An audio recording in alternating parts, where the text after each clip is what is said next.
హల్లెలూయా. దేవుని పరిశుద్ధమైన నామానికి మహిమ కలుగునుగాక. క్రీస్తునందు ప్రియమైన దేవుని జనాంగమా, మన ప్రభు అయిన యేసుక్రీస్తు వారి ప్రశస్తమైన నామములో మీకు శుభములు, ఆశీర్వాదాలు కలుగునుగాక. ఆమేన్. ఈ యొక్క క్రిస్మస్ దినాలలో మనం ఉంటూ ఉండగా క్రీస్తును మన హృదయంలోనికి ఆహ్వానించి క్రీస్తుతో జీవించున్నట్లు మారు మనస్సు, పాపక్షమాపణ పొంది ఈ యొక్క క్రిస్మస్ సంతోషాన్ని సంపూర్ణముగా మనము అనుభవించుదుముగాక. ఆమేన్. ఈ రోజున దేవుడు మనల్ని ప్రేమించి మనకు అనుగ్రహిస్తున్న రక్షణ వాక్యము లూకా సువార్త 19వ అధ్యాయము 10వ వాక్యము.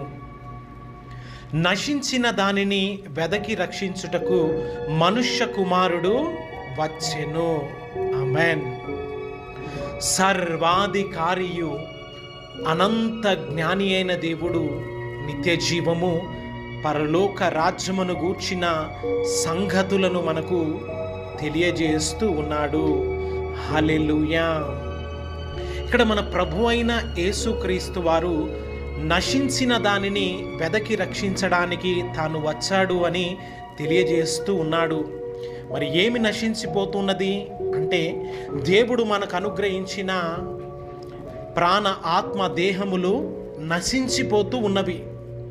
ఈ యొక్క జన్మ, కర్మ, పాపములను బట్టి, మన యొక్క శరీరము జరిగించిన పాప నియమాన్ని బట్టి మన ఆత్మ కూడా నిత్య నరకాగ్నిలో నశించి వెలనై ఉంటూ ఉండగా, దేవుడు మనల్ని ఎంతగానో ప్రేమించి ఆయన యొక్క నిత్యత్వమును మనకు అనుగ్రహించాడు, తను కలువరి సిలువలో మరణించి. ఆమేన్.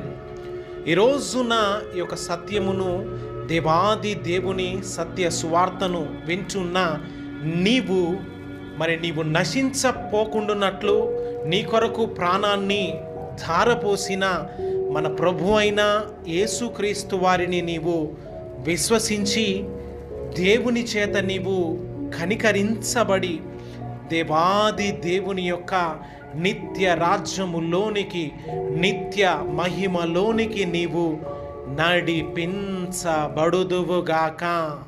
ఆమేన్. హల్లెలూయా.